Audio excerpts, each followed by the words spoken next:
进口班。对不起，没关系，没关系，刚上路而已。心情好休息，讲书刘讲书。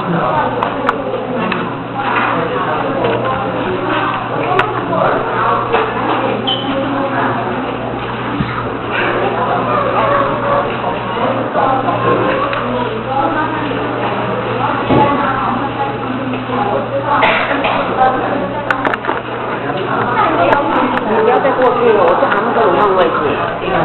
到场，不要过去了。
各位同学，你各拿有5分钟的时间，那我们既然这边就做之后，我们先把我们心静一下。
会请我们接下来是请到我们的评审单位的嘉信讲师。那嘉信讲师他在平时呢，对我们不管是长辈或后学都是很和蔼可亲的。然后嘉信讲师他也在我们道中发展了很多道路。那他平时也会跟着我们点传师到国外去开花。那我们接下来要提起我们的精神，来听一下我们非常在听讲师带给我们的清心好休息。大众请起立。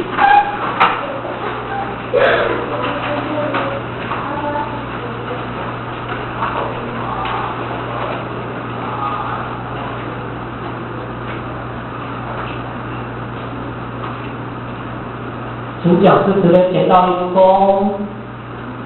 坤道一躬，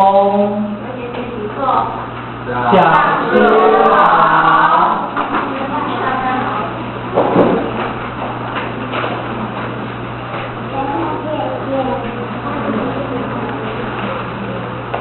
贤人、点老师，还有在座各位贤贤大德，在座所有的小菩萨们，大家早上好。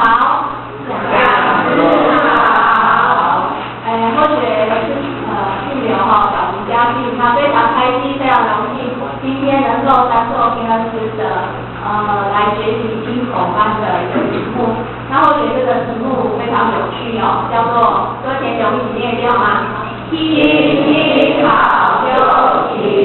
那或许觉得非常的机会难得，因为就像刚才我们小曾讲师他上台有说，然后刚才他下去之后又来后学这边说，因为小朋友很多，或许觉得这是一个非常不错的学习机会。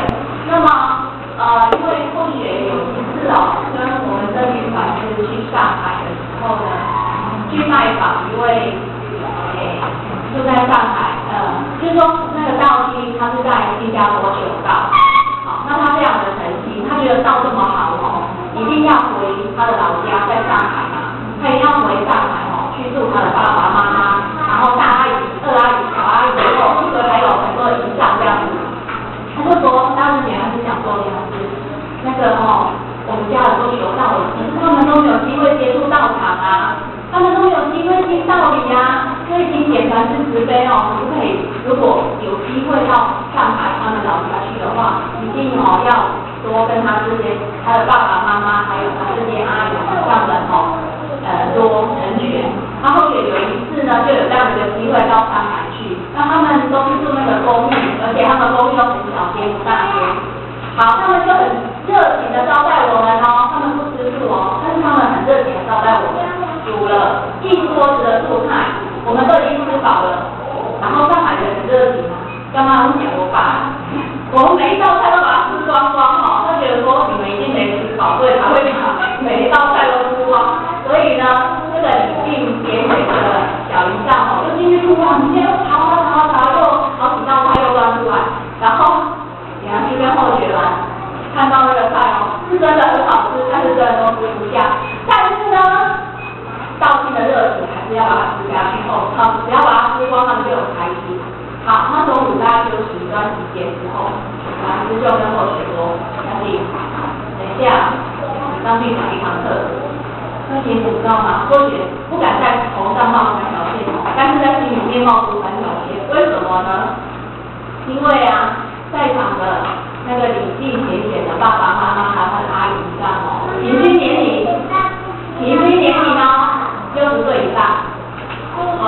那我们是在那个小小的社区，所以我们是面对面，然后后学就是良政慈悲走到哪里都是带着电脑、带投影机，随时随地都可以上课，都可以成全。就是像这样。然后我们离很近，离长辈很近后学心里面想，60岁以上长辈，每一个长辈呢走过的路、走过的桥，比后学走过的路还要多，对不对？然后呢，他吃过的盐比后学吃过的饭都要多。后学要站在他们的面前或者在有点心虚，但是点还是有病，后学不敢不投他所以呢就硬撑着然后把它完成这个任务。也很感谢在场的所有的长辈都很热情虽然会有一点小小的不服，有点小小打瞌睡，但是呢还是听后学吧。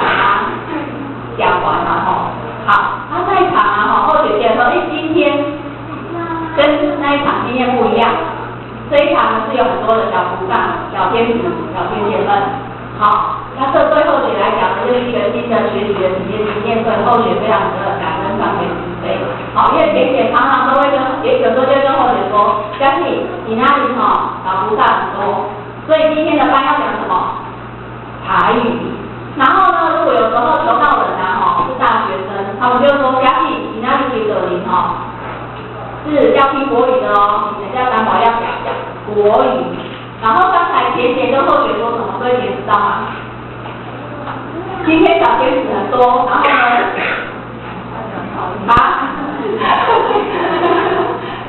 要多发问，要多问问题那是小天使、小菩萨才不会睡着。所以各位小朋友们，等一下会发问哦。好，首先第一个问题来了。后学的题目叫做修行，清心好修行嘛好，后面后学先从这个题目后半部先跟大家分享修行这两个字，听起来有没有很沉重？没有哇，根基好深厚好，一般人听到修行的两节话节呢，为什么？他觉得修行是什么人才要去修行来，甜到甜甜们，你们觉得什么样的人才叫做修行的人？我们来比赛一下虽然问到甜甜人比较多，但是答案是。